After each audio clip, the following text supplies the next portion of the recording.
Hello viewers, আসসালামু আলাইকুম। Bank of river থেকে, নদীর কুল থেকে আমি এমডিআর খান আপনাদের শুভেচ্ছা এবং অভিনন্দন জানাচ্ছি। আশা করি আপনারা সবাই ভালো আছেন, যে যেখানে থাকুন, যে অবস্থায় থাকুন। অনেক দিন পর কিংবা কয়েকদিন বিরতি দিয়ে আমি আবার নদী ভ্রমণে এসেছি।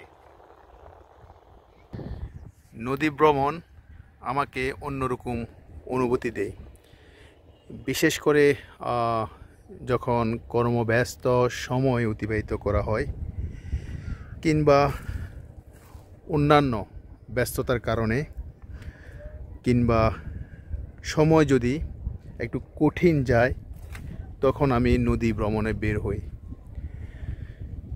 নদীর কুলকুল ধ্বনি, নদীর বিশালতা, বিশাল জলরাশি সব কিছুই আমাকে কাছে টানে। তাই তো আমি সকল ব্যস্ততাকে দূরে ঠেলে দিয়ে নদীর সান্নিধ্যে আসার জন্য চেষ্টা করি, পাহাড়ের সান্নিধ্যে আসার জন্য চেষ্টা করি, কিংবা গহীন অরণ্যের সান্নিধ্যে আসার জন্য চেষ্টা করি। আজকেও আমি বাংলাদেশের একটি নদী, সেই নদী ভ্রমণে বের হলাম।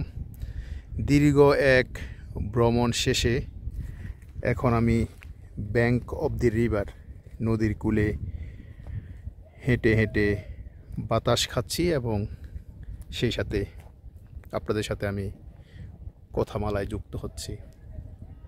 প্রিয় বন্ধুরা, নদীর বিশালতা, এগুলো আমাদের মনের ক্লান্তি, দেহের ক্লান্তি সব কিছু দূরে ঠেলে দিয়ে আমাদের হৃদয়ে এক প্রশান্তি এনে দেয়। আমি আপনাদের প্রতি অনুরোধ করলাম, আপনারাও আপনাদের যে কোনো কোলাহল সময় দূরে ঠেলে দিয়ে, যে কোনো ব্যস্ততা দূরে ঠেলে দিয়ে আপনারা নদী, সাগর, পর্বত, গহীন অরণ্যে ঘুরতে যাবেন, ফুলবাগানের সান্নিধ্যে আসবেন, লোকালয় থেকে, কোলাহল থেকে অনেক অনেক দূরে অবস্থান করবেন। তাহলে আপনি এক অন্যরকম প্রশান্তি লাভ করবেন। আমাদের এই ক্ষুদ্র জীবনে, আমাদের এই পৃথিবীতে আমরা যে কয়েকদিনের জন্য এসেছি জাস্ট মেহমান হিসাবে, দুনিয়ার এই অভিনয়, দুনিয়াতে এই পদচারণা শেষ করে একদিন আমাদের এই পৃথিবীর আলো মায়া ত্যাগ করে পরপারে পাড়ি দিতে হবে। ভালো থাকবেন, আপনাদের জন্য দোয়া রইল, আশীর্বাদ রইল। আল্লাহ হাফেজ।